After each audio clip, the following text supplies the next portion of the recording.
챕터 5 조준경 속 아이와 다시 마주 앉다. 50번째 표적이었던 아이를 17년 뒤 서울의 안경점에서 다시 만난다면 믿으시겠습니까? 조준경 속에서 웃고 있던 8살 소녀. 그 아이가 어느 날 제 앞에 서서 이렇게 말했습니다. 이모, 안경 하나 맞추려고요. 그 미소를 보는 순간 저는 손에 들고 있던 펜을 떨어뜨렸습니다. 그 아이였습니다. 압록강 안개 속에서 제가 쏘지 않았던 그 아이. 이 이야기가 끝까지 궁금하시다면 지금 한 번만 구독과 좋아요로 이 채널을 응원해 주세요. 그리고 이 영상을 어디에서 어떤 마음으로 보고 계신지 댓글로 남겨주시면 저에겐 이 이야기를 여기까지 끌고 올 수 있게 해준 가장 큰 힘입니다. 그럼 제 마지막 이야기를 들려드리겠습니다. 서울에 처음 도착했을 때 제가 느낀 건 자유가 아니라 어지러움이었습니다. 하나원 철문이 열렸을 때 버스 창밖으로 보이는 차들, 사람들, 간판들, 불빛들. 너무 밝았고 너무 빨랐고 너무 많았습니다. 이게 내가 강을 건너서 오려고 했던 곳인가. 숨이 막히는 것 같았습니다. 하나원에서 3개월 동안 저희는 남한 사회 적응 교육을 받았습니다. 여기서는 이력서라는 걸 씁니다. 통장, 카드, 보험, 부동산 이런 것들을 알아야 합니다. 북한에는 없던 단어들이 쏟아져 들어왔습니다. 상담사가 물었습니다. 밤에 악몽 꾸세요? 네. 어떤 꿈이세요? 사람들이 나옵니다.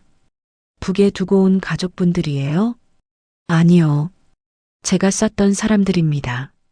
그 말은 끝까지 내뱉지 못했습니다. 목이 꽉 막혔습니다. 상담사는 잠시 저를 바라보다가 조용히 말했습니다. 괜찮아요. 천천히요. 여기서는 솔직해도 됩니다. 그 말이 고맙기도 하고 두렵기도 했습니다.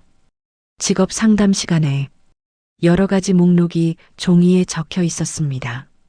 요리, 미용, 제과제빵, 컴퓨터, 간호조무사, 그리고 안경조제 시력 검사. 이건 뭐 하는 겁니까? 제가 물었습니다. 사람들 시력 검사에서 안경 맞추는 일이에요. 상담사가 설명했습니다.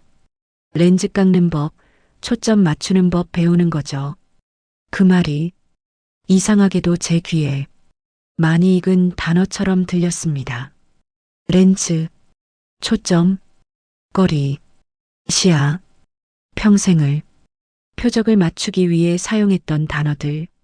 이제는 사람들이 세상을 더 잘 보게 만드는데 쓸 수 있다면 그게 제게 허락된 속죄의 방식일지도 모른다고 생각했습니다.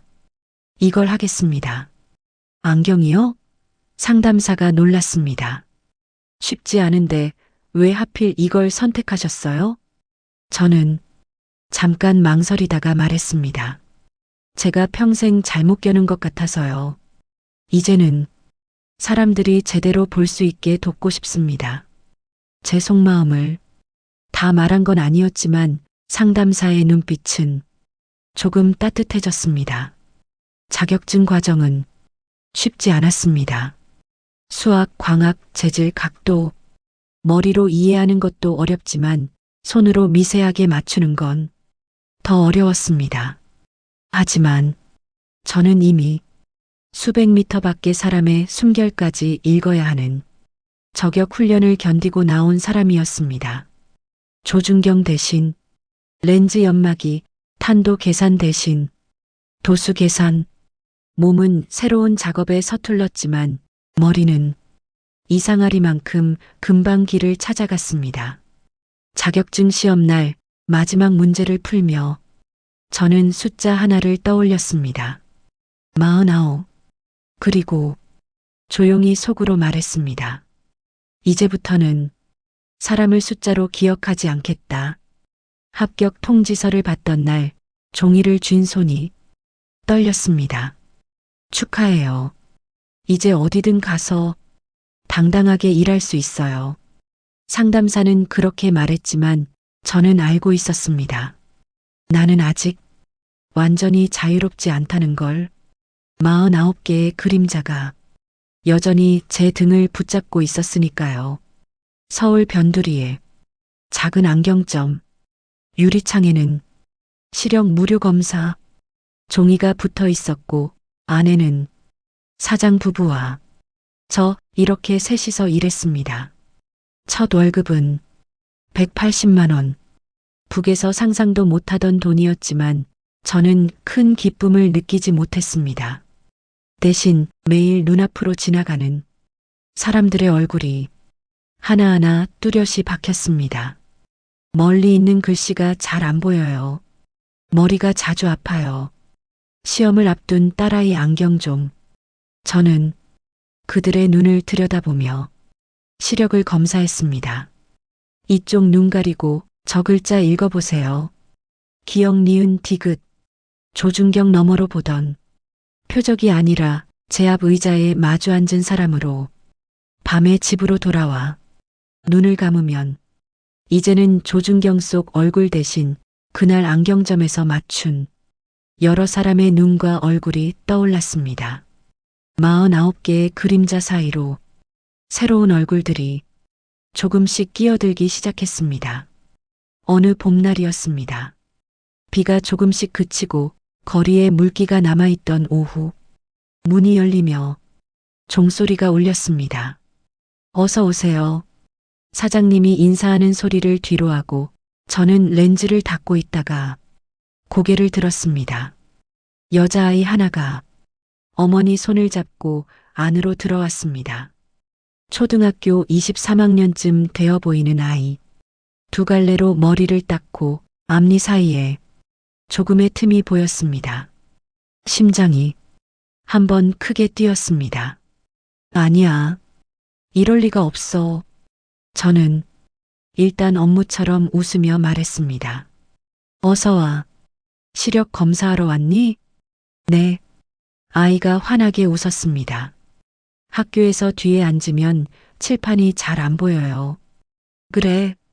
그럼 이모가 한번 봐줄게.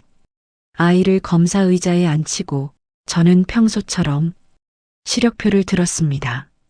한쪽 눈 가리고 저 끝 글자 읽어볼까? 아이의 눈동자가 렌즈 사이로 들어왔습니다. 그 순간 17년 전 압록강 안개 속에서 조준경으로 보았던 8살 소녀의 눈이 겹쳐졌습니다. 이모, 왜 그래요? 아이가 고개를 갸웃했습니다. 아니야. 미안해. 이모가 요즘 잠을 잘 못 자서 기계를 조작하는 손이 살짝 떨렸습니다. 글자를 읽어내려가는 아이의 목소리가 저 멀리 강가에서 들리던 어린 목소리처럼 멀고 가깝게 겹쳐졌습니다. 시력은 괜찮아요. 조금 나빠지려고 하는 정도. 검사를 마친 뒤 아이는 계산대 쪽으로 가려고 하다가 뒤돌아보며 말했습니다. 고마워요, 이모. 그 웃음을 본 순간 제 눈에 눈물이 고였습니다. 지연아? 아니었습니다. 이름도 나이도 달랐습니다. 하지만 그날 밤 저는 오랜만에 기도라는 걸 해보았습니다. 하나만 부탁드립니다. 그 아이가, 그날 강을 건넌 그 아이가 어디에서든 제발 잘 자라고 있게 해주세요. 저는 어떤 신을 믿는지도 모르면서 그저 그렇게 한참을 중얼거렸습니다. 몇 년이 흘렀습니다. 안경점은 동네에서 나름대로 단골이 꽤 생겼습니다. 어느 날 점심시간에 사장님이 TV 뉴스를 틀어놓았습니다. 오늘은 탈북 청년들의 남한 정착 이야기를 들어봅니다. 화면에는 젊은 남녀들이 나와 각자의 사연을 이야기하고 있었습니다. 저는요, 6살 때 부모님이랑 중국 거쳐서 한국에 왔어요. 저는 압록강 건너다가 잡혀서 2번 북송당했다가 세 번째에야 넘었어요. 그 이야기를 듣고 있는데 어떤 젊은 여자가 마이크를 잡고 말했습니다. 저는 8살 때 아버지, 어머니랑 같이 강을 건넜어요. 심장이 멎는 줄 알았습니다. 아버지는 탈북 안내를 하던 분이었어요. 그래서 북한에서 반역자로 찍혔고요. 손에 들고 있던 수건이 바닥으로 떨어졌습니다. 이름은 박지연입니다. 눈앞이 하얗게 변했습니다. 명희 씨, 괜찮아요? 사장님이 놀란 눈으로 저를 봤습니다. 얼굴이 하얗게 질렸네. 저 잠깐만. 바람 좀 쐬고 올게요. 저는 밖으로 뛰쳐나갔습니다. 심장이 귀 옆에서 쿵쿵 울렸습니다. 박지연, 살아있구나. 그때까지 저는 그 아이가 어딘가에 있겠지라고만 막연히 생각하고 있었는데 TV 안에서 또렷한 얼굴, 또렷한 목소리로 자기 이야기를 하고 있는 걸 보니 현실감이 한꺼번에 밀려왔습니다. 그날 밤 저는 TV 화면을 멈춘 채로 지연이라는 이름을 계속해서 불러봤습니다. 지연아, 지연아. 하지만 화면 속 그녀는 제 존재를 모른 채 그저 탈북 1세대 청년으로 인터뷰를 마치고 사라졌습니다. 그로부터 몇 달이 지났습니다. 어느 평범한 평일 오후 문이 열리며 종소리가 울렸습니다. 어서 오세요. 인사를 하려다 저는 말을 멈췄습니다. 젊은 여자가 마스크를 벗으며 들어오고 있었습니다. 20대 중반쯤 되어 보이는 얼굴, 검은 코트를 입고 머리는 하나로 질끈 묶은 상태. 그리고 그녀가 살짝 웃으며 말했을 때 저는 그것을 봤습니다. 앞니 사이 아주 조금의 틈. 17년 전 압록강 안개속 조준경 너머로 보았던 그 미소. 안녕하세요. 안경 하나 맞추려고요. 목소리, 눈빛, 웃음, 모든 것이 한 장면으로 겹쳐졌습니다. 앉으세요. 제 목소리가 살짝 떨렸습니다. 그녀는 시력 검사 의자에 앉으며 말했습니다. TV 보고 왔어요. 여기 안경점 탈북자분이 일하신다고 해서. 네, 제가 탈북자예요. 그녀는 자연스럽게 말했습니다. 제 이름은 박지현이고요. 그 이름이 공기 중에 떠다니는 듯 했습니다.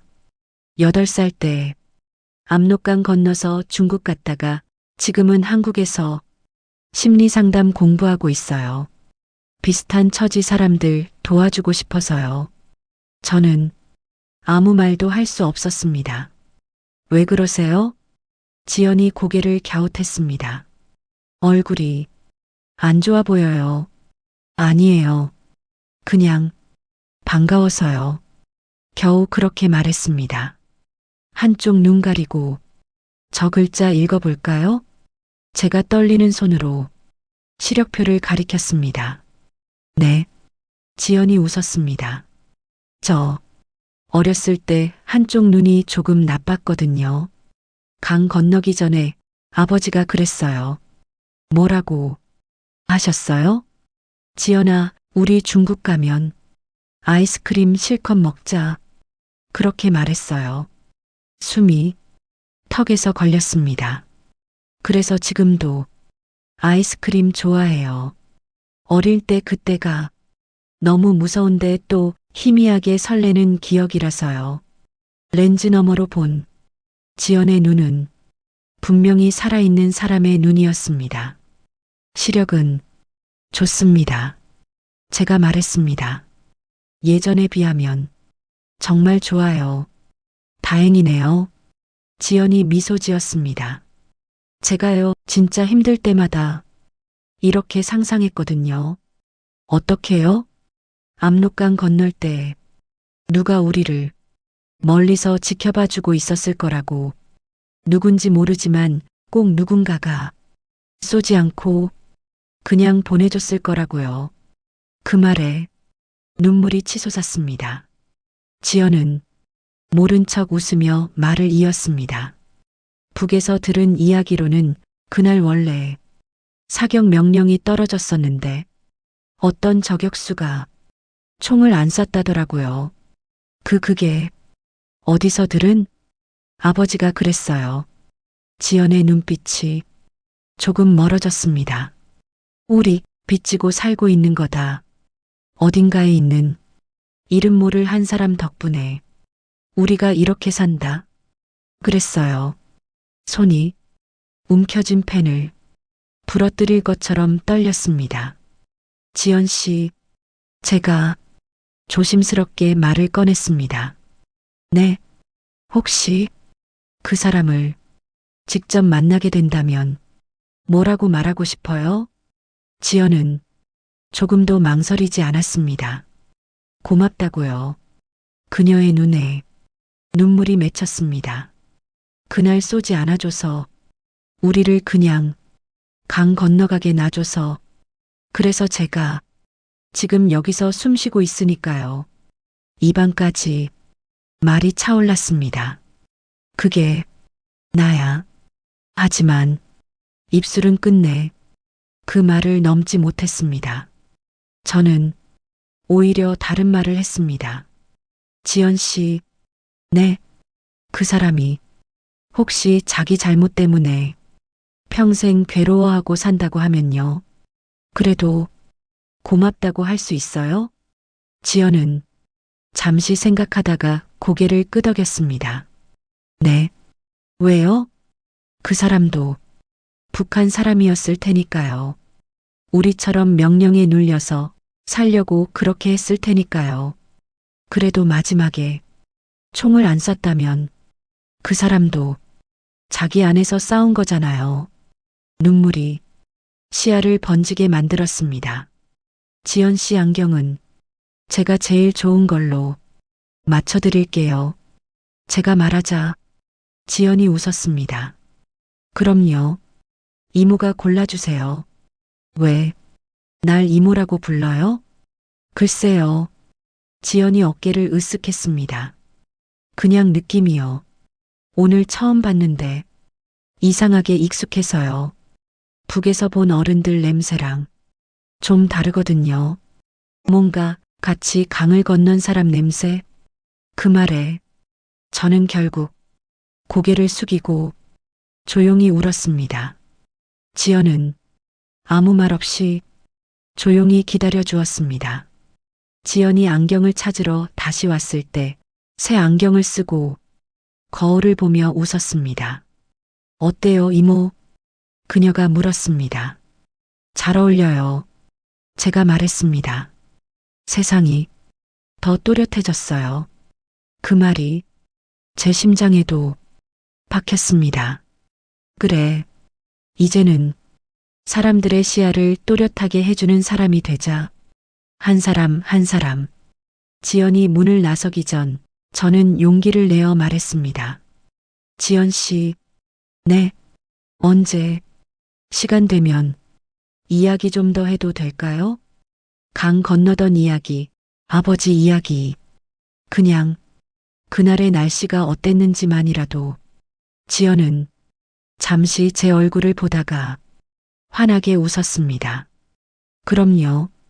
이모가 듣고 싶다면 얼마든지요. 문이 닫히고 종소리가 울렸습니다. 저는 조용히 손가락을 펴고 다시 접었습니다. 하나, 둘, 셋, 49.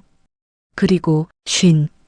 이제 그 숫자를 세는 의미가 달라져 있었습니다. 49은 제가 쐈던 사람들의 숫자였고 50번째는 제가 쏘지 않은 한 사람, 그리고 그 한 사람이 지금 제 앞에서 안경을 쓰고 눈을 뜨고 웃고 있었습니다. 49의 무게는 죽을 때까지 안고 가겠지. 하지만 그 한 사람 덕분에 나도 이렇게 이쪽 세상에서 조금이나마 숨 쉬고 있구나. 마지막으로 이야기를 다 들은 당신께 부탁드리고 싶은 게 있습니다. 이 이야기가 당신 마음 어딘가에 기억으로라도 남는다면 지금 구독과 좋아요, 그리고 어디에서 어떤 마음으로 이 이야기를 보셨는지 댓글로 남겨주세요. 당의 기계로만 살라고 배웠던 한 저격수가 이렇게 자신의 이름을 걸고 이야기를 털어놓을 수 있다는 것. 그건 어쩌면 지금 화면 너머에서 조용히 듣고 있는 당신 덕분일지도 모릅니다. 끝까지 함께 해주셔서 감사합니다.